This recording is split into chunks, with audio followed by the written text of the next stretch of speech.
Hey, check out this epoxy technique called a dirty pour. We had such a good time doing this project over our black tinted epoxy using some of our metallic additives. You can do this over your art project, even over your old countertops. You can visit our website anytime at stonecoatcountertops.com. We're gonna show you all the tips and tricks to this technique right now.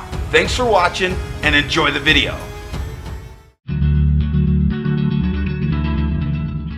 Okay guys, we're gonna have fun with art today. We're gonna take our resin and make a really cool painting. First thing we're gonna do is mix up some of our Stone Coat countertop epoxy. We'll put a black base down as our base to this dirty pour, and then we're gonna implement our metallics. Let's get started right now.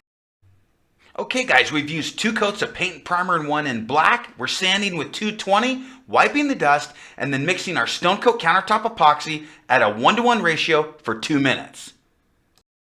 Okay, we're going to take our black base tint and we're going to mix the majority of our epoxy black, and then we're going to come in with our 3 accent colors and we're going to mix our brown metallic, our bright silver metallic, and our pearl metallic. We'll mix those colors, we'll pour them all in 1 cup, and we'll do a dirty pour over that black epoxy to make this thing come to life. Let's do it. Okay, what we're going to do is take that clear mixed epoxy and we're going to start adding our metallic additives and that black base tint. Mix those metallic additives with a paint stick vigorously until they're all mixed in well. We're going to use our square notch trowel and our brush to apply that epoxy, and then we're going to torch it out so that all those bubbles pop. Look at how it glasses out. Make sure you brush those edges. After that, we're going to start our dirty pour and really pour all those colors one after the other on top of themselves, and here we go. Let's pour that out and look at what happens. It really just does the work for you. It's almost like a magic show in front of your eyes. We're going to add a little bit more silver on this pour and we'll do another ribbon.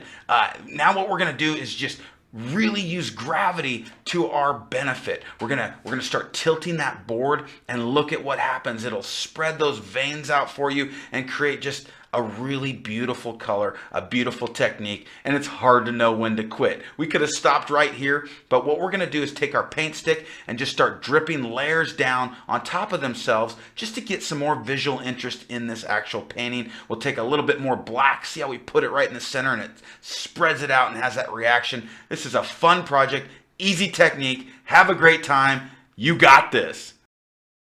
Remember, you can use the drips and put those in the surface as well. Alright guys, thanks for watching this video on how to take Stone Coat countertop epoxy and do a dirty pour. We had a great time. This was so much fun, and you really don't know when to stop. We have a long working time, so you can use our Stone Coat countertop epoxy for a very long time to get your painting just right. Simply match your colors to whatever decor you're trying to match, and now you have a unique, one-of-a-kind wall hanger that all your friends are not going to understand how you made it. This is a blast to do, but I warn you again, it's addictive. Hey, feel free to visit our website anytime at stonecoatcountertops.com. Give us a thumbs up. If you like this video and you found some value in it, feel free to subscribe. We really appreciate that, and you'll get all our latest and greatest videos coming out all the time. Share this video with your friends, help us grow, and until next time, from Stone Coat Countertops, you got this. We'll see you soon.